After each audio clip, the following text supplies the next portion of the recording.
Hello students, कैसे हो। S6 online classes में आपका हार्दिक स्वागत है। कल हम क्लास टेंथ का फिजिक्स पोर्शन का चैप्टर नंबर 1 जिसका नाम है प्रकाश का परावर्तन तथा अपवर्तन के बारे में चर्चा कर रहे थे। तो हमने इस चैप्टर में कल प्रकाश के बारे में पढ़ लिया था। हमने प्रकाश के बारे में संपूर्ण जानकारी कर ली थी कि प्रकाश क्या होता है। चलो दोबारा आपको रिकॉल कराते हैं। प्रकाश एक प्रकार की ऊर्जा होती है जो हमारे नेत्रिका तंत्र को यानी कि आँख को उत्तेजित करती है।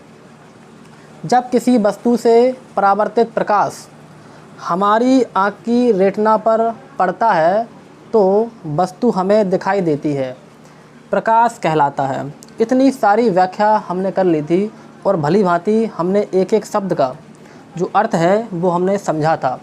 तो आज हमारी नेक्स्ट हेडिंग आती है, जो आप नेक्स्ट हेडिंग बनाएंगे अपनी कॉपी में कि प्रकाश के गुण। हमारी नेक्स्ट हेडिंग क्या आती है? हमारी नेक्स्ट हेडिंग आती है प्रकाश के गुण। अपनी कॉपी में अगली हेडिंग बनाएंगे प्रकाश के गुण, जिसे इंग्लिश में कहा जाता है प्रॉपर्टीज़ ऑफ लाइट। ठीक, यानी कि इस हेडिंग का मतलब है कि प्रकाश के पास कौन कौन से गुण होते हैं, प्रकाश कौन कौन से गुणों को दर्शाता है। ठीक, तो प्रकाश के गुणों में सबसे पहला नंबर हमारा गुण आता है, ध्यान से समझना है कि सर्वप्रथम न्यूटन नामक वैज्ञानिक ने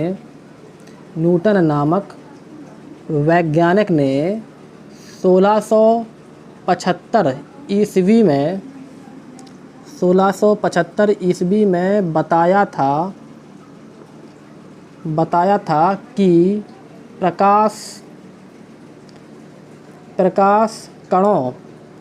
प्रकाश कणों के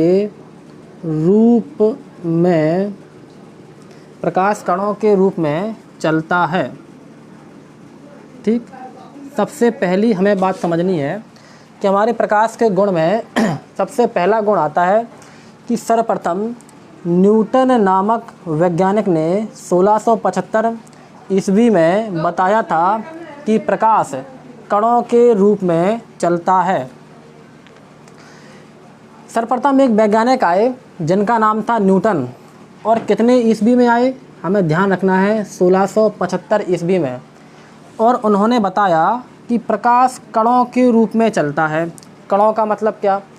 कि कणों का मतलब होते हैं छोटे छोटे पार्टिकल, मतलब छोटे छोटे से कण। जैसे आपने वायु के कण देखे होंगे या धूल के छोटे छोटे कण जो है देखे होंगे। तो इसी प्रकार से न्यूटन ने बताया था कि प्रकाश कणों के रूप में चलता था।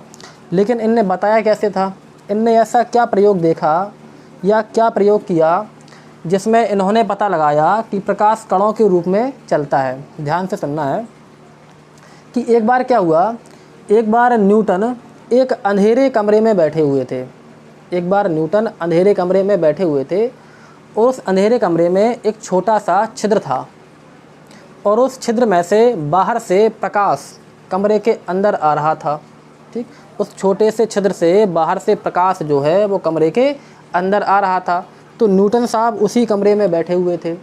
तो न्यूटन ने क्या देखा कि जब प्रकाश उस छिद्र से कमरे के अंदर आ रहा है तो उस प्रकाश का जो मार्ग बन रहा है उसमें कुछ वायु के या धूल के कण उड़ते हुए उन्हें दिखाई दे रहे थे। आपने भी ऐसा प्रयोग किया होगा कि आप जब जो है अंधेरे में कहीं बैठे होंगे और कहीं बाहर से किसी छिद्र में से प्रकाश आ रहा होगा तो हमें ऐसा लगता है कि उस जो है प्रकाश के मार्ग में छोटे छोटे बारीक कण उड़ते हुए हमें दिखाई देते हैं। ठीक है, तो इसी प्रकार जो है न्यूटन ने देखा कि उस जो है प्रकाश के मार्ग में छोटे छोटे कण जो है उड़ रहे हैं।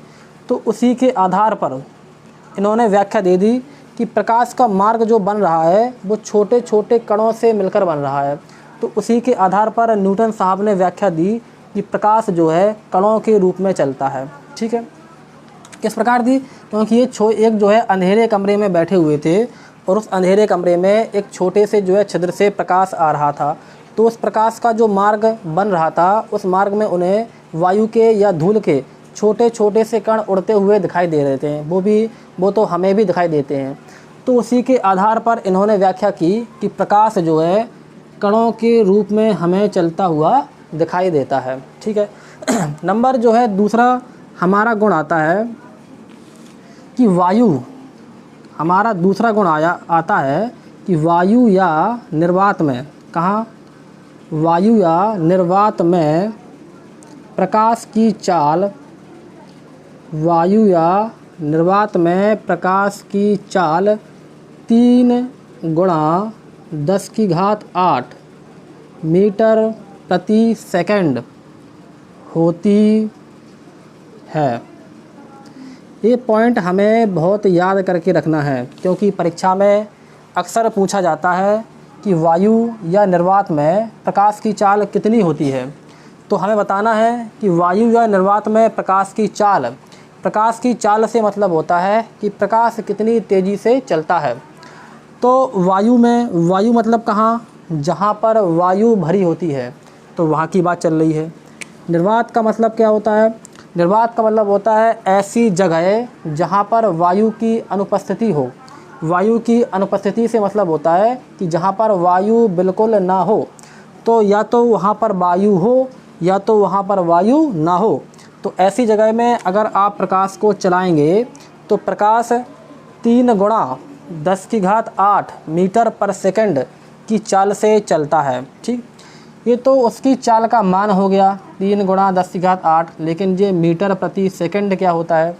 मीटर प्रति सेकंड चाल का मात्रक होता है।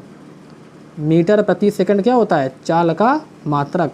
कोई पूछे कि चाल का मात्रक क्या होता है, तो हमें बताना है कि चाल का मात्रक होता है मीटर प्रति सेकंड।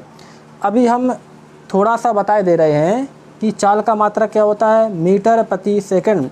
लेकिन जैसे ही हमारे चैप्टर आगे बढ़ेंगे वहाँ पर हम विधिवत तरीके से सीखेंगे कि किसी भी भौतिक राशि के मात्रक जो है कैसे निकाला जाता है। ठीक, अभी आप इतना याद रखें कि चाल का जो मात्रक होता है, यानी कि चाल को किस में मापा जाता है, तो चाल को मीटर प्रति सेकंड में मापा जाता है। ठीक, और हमें ध्यान रखना है कि जो प्रकाश की चाल बताई थी, प्रकाश की चाल कितनी होती है? प्रकाश की चाल होती है 3 गुणा 10⁸ मीटर प्रति सेकंड। तो सबसे पहले किसने बताई थी कि वायु या निर्वात में प्रकाश की चाल 3 गुणा 10⁸ मीटर पर सेकंड होती है। हमें ध्यान रखना है कि ये मान जो है सबसे पहले एक वैज्ञानिक थे जिनका नाम था रोमर। कॉपी में नोट करके रखने सारे पॉइंट कि एक वैज्ञानिक थे जिनका नाम था रोमर। तो रोमर ने सर्वप्रथम बताया था कि वायु या निर्वात में प्रकाश की चाल 3 गुणा 10⁸ मीटर पर सेकंड होती है।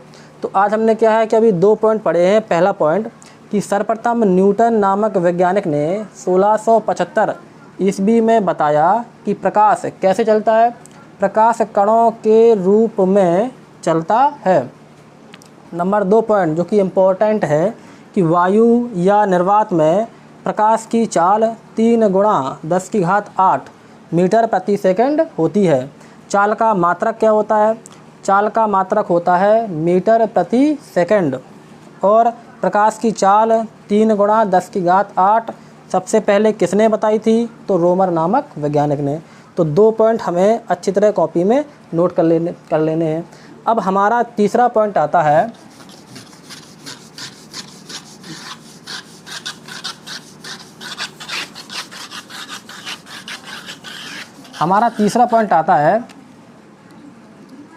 कि विरल माध्यम में, कौन से माध्यम में? विरल माध्यम में प्रकाश का वेग अधिक, विरल माध्यम में प्रकाश का वेग अधिक तथा सघन माध्यम में तथा सघन माध्यम में प्रकाश का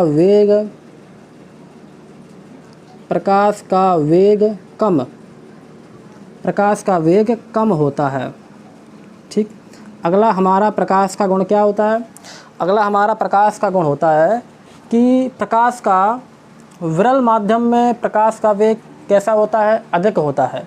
प्रकाश का वेग से मतलब होता है कि वेग को हम दूसरा अर्थ समझ सकते हैं कि वेग का दूसरा अर्थ क्या होता है? चाल होता है। तो विरल माध्यम में प्रकाश का वेग कैसा होता है? अधिक। यानी कि विरल का मतलब क्या होता है? विरल का मतलब होता है वायु वाला माध्यम। कौन सा माध्यम? वायु वाला माध्यम। यानी कि ऐसा माध्यम जहाँ पर सिर्फ क्या है? वायु है। तो जहाँ पर वायु होगी, अगर वहाँ पर आप प्रकाश को चलाएंगे, चलाने से मतलब प्रकाश को जो है जब आप वहाँ से गुजारेंगे तो वहाँ पर वह अधिक तेज़ी से चलेगा। किस माध्यम में? विरल वाले माध्यम में। विरल का मतलब वायु वाले माध्यम में प्रकाश अधिक तेज़ी से चलता है। लेकिन सघन माध्यम में, सघन माध्यम कैसे? सघन माध्यम जैसे कि हम सीधा अभी समझ लेते हैं, जैसे कांच हो गया, ठीक, या जल हो गया, या हम कह सकते हैं कि तेल हो गया।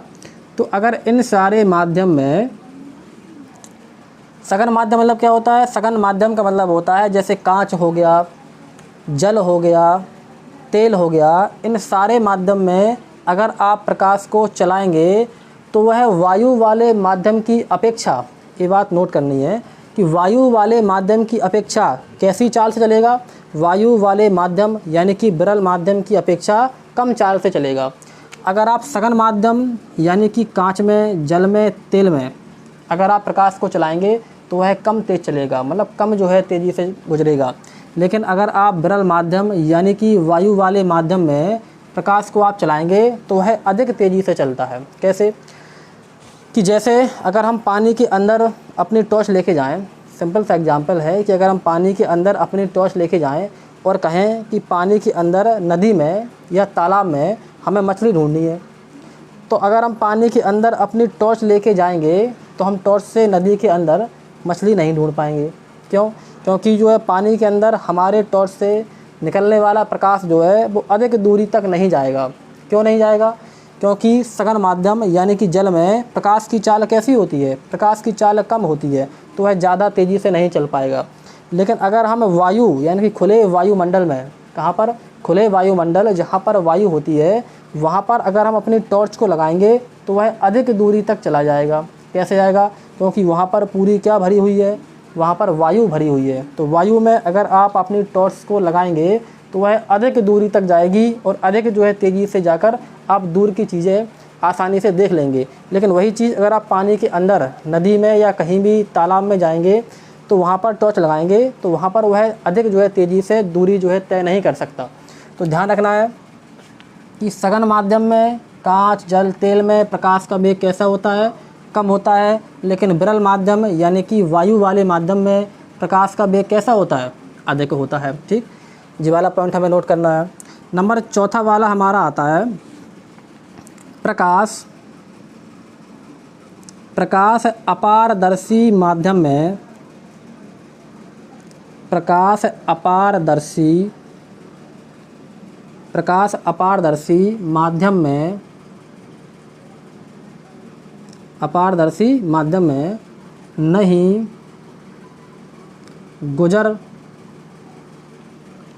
गुजर पाता है। यानी कि जो प्रकाश होता है वो अपारदर्शी माध्यम में नहीं चल पाता है। अपारदर्शी माध्यम कैसा? कि मान लेते हैं कि हमारा ये हाथ है। हाथ कैसा होता है? हाथ हमारा अपारदर्शी माध्यम होता है। अपारदर्शी और पारदर्शी चीज़ें कैसी होती हैं? पारदर्शी का मतलब होता है कि जिसमें एक साइड से दूसरी साइड दिखाई देता है, तो वो चीज़ें कैसी होती हैं? पारदर्शी। और जिनमें एक साइड से दूसरी साइड दिखाई नहीं देता है वो होती हैं अपारदर्शी। जैसे कि हमारा हाथ में अगर देखेंगे तो एक साइड से दूसरी साइड दिखाई नहीं देता है, तो हाथ हमारा कैसा माध्यम है? हाथ हमारा एक अपारदर्शी माध्यम है। अगर हम अपारदर्शी माध्यम में प्रकाश गुजारेंगे तो वह दूसरी तरफ नहीं निकल पाएगा। क्यों? जैसे हमने इस तरफ से टॉर्च लगाई तो वो टॉर्च जाएगी, हमारे हाथ से टकराएगी, लेकिन हाथ से टकराने के बाद वह हाथ के इस साइड नहीं जा पाएगी। क्यों नहीं जा पाएगी? क्योंकि हमारा हाथ कैसा है? अपारदर्शी माध्यम। तो ध्यान रखना है कि प्रकाश जो है वो अपारदर्शी माध्यम में नहीं गुजर पाता है, लेकिन पारदर्शी माध्यम में आसानी से गुजर जाता है। पारदर्शी माध्यम मतलब क्या? अगर यहाँ पर कोई कांच होता जिसमें एक साइड से दूसरी साइड दिखाई देता है, तो वहाँ पर अगर हम अपनी टॉर्च लगाएंगे तो वह टॉर्च एक साइड से दूसरी साइड निकल जाएगी, यानी कि हमारा प्रकाश जो है वो एक साइड से दूसरी साइड निकल जाएगा। तो प्रकाश अपारदर्शी माध्यम में नहीं चल पाता है और पारदर्शी माध्यम में आसानी से चल सकता है। तो हमें ये पॉइंट भी ध्यान रखना है। नेक्स्ट पॉइंट, एक वैज्ञानिक थे जिनका नाम था क्लार्क मैक्सवेल। एक वैज्ञानिक थे जिनका नाम था क्लार्क मैक्सवेल। क्लार्क मैक्सवेल ने 1873 ईस्वी में बताया 1873 ईस्वी में बताया कि प्रकाश वैद्युत चुंबकीय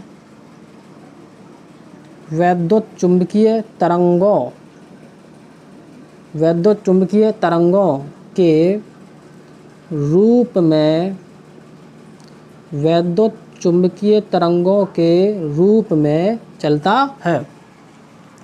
मतलब कि हमने अभी नंबर 1 पॉइंट पढ़ा था कि न्यूटन ने 1675 ईस्वी में बताया था कि प्रकाश कणों के रूप में चलता है।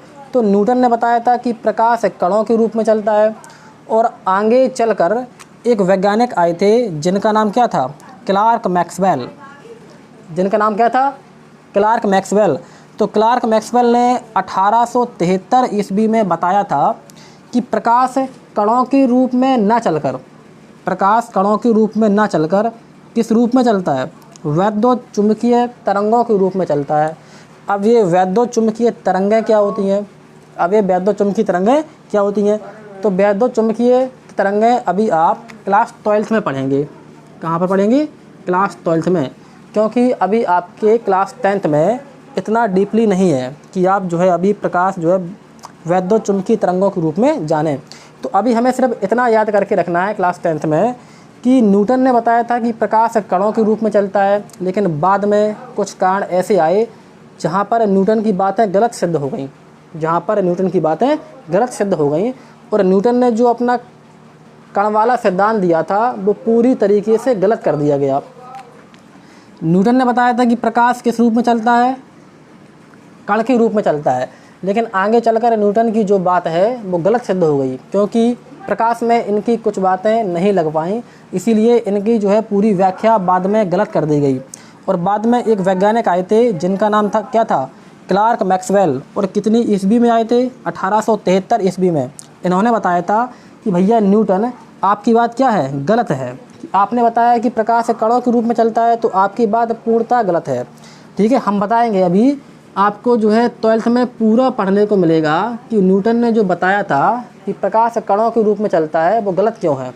ठीक है, इसके बाद क्लार्क मैक्सवेल आए थे और उन्होंने 1873 ईस्वी में बताया था कि प्रकाश कणों के रूप में न चलकर वैद्युत चुंबकीय तरंगों के रूप में चलता है। ठीक है, तो आज हम प्रकाश के गुण सारे जो है तैयार करके रखेंगे और हमें उम्मीद है कि आपको अच्छी तरह से समझ में आया होगा। लास्ट वाले पॉइंट पे आप टेंशन ना लें, आपको सिर्फ ध्यान रखना है कि क्लार्क मैक्सवेल ने 1873 ईस्वी में बताया था कि प्रकाश वैद्युत चुंबकीय तरंगों के रूप में चलता है, और न्यूटन ने सबसे पहले बताया था कि जो प्रकाश है वो कणों के रूप में चलता है। लेकिन न्यूटन की बाद में जो बात है वो गलत सिद्ध हो गई, और बाद में फिर क्लार्क आए और उन्होंने बताया कि भैया न्यूटन आपकी बात क्या है? गलत है, और प्रकाश कणों के रूप में न चलकर क्या चलता है? वैद्युत चुंबकीय तरंगों के रूप में चलता है। ये सारी बातें आपको 12th में पढ़ने को मिलेंगी विस्तार से, तो आपको सिर्फ अभी याद रखना है। ठीक, तो पहला वाला पॉइंट हमने क्या पढ़ा था? पहला वाला पॉइंट हमने पढ़ा था कि सर्वप्रथम न्यूटन ने 1675 ईस्वी में बताया कि प्रकाश कणों के रूप में चलता है। ठीक, नंबर 2 पॉइंट हमने क्या बताया था कि वायु या निर्वात में प्रकाश की चाल 3 × 10⁸ मीटर पर सेकंड होती है, जो कि सबसे पहले रोमर नामक वैज्ञानिक ने बताया था। नंबर 3 पॉइंट कि विरल माध्यम में प्रकाश का वेग अधिक तथा सघन माध्यम में प्रकाश का वेग कम होता है। ठीक है। विरल माध्यम का मतलब होता है वायु वाला माध्यम, जहाँ पर वायु होती है, जैसे हमारा वायुमंडल। और जहाँ पर सघन माध्यम का मतलब क्या होता है, कांच, जल, तेल आदि। ठीक है। और प्रकाश जो है अपारदर्शी माध्यम में नहीं चल पाता है, लेकिन पारदर्शी माध्यम में चल सकता है। ठीक। क्लार्क मैक्सवेल के अनुसार 1873 ईस्वी में प्रकाश जो है वैद्युत चुंबकीय तरंगों के रूप में चलता है। तो आज के लिए इतना ही। हमें उम्मीद है कि आप अच्छी तरह से नोट बना रहे होंगे, और अगर आपको हमारा वीडियो समझ में आया हो तो हमारे वीडियो को ज़्यादा से ज़्यादा लाइक करें, शेयर करें और सब्सक्राइब करना ना भूलें। तो कल हमारी हेडिंग आएगी, आप हेडिंग बना लें। कल की हमारी हेडिंग है प्रकाश किरण। कल की हमारी हेडिंग क्या है, प्रकाश किरण। प्रकाश किरण की हिंदी में क्या कहते हैं, रे ऑफ लाइट। अगली जो है हमारी कल का टॉपिक क्या है, प्रकाश की किरण क्या होती है। अभी हम शुरुआत में धीमे धीमे चल रहे हैं, लेकिन जैसे ही हमारा जो है थोड़ा सा कोर्स आगे बढ़ेगा तो हम उसे स्पीड में लेके चलेंगे। ठीक। आप जो है टेंशन ना लें। आज के लिए इतना ही। Thank you.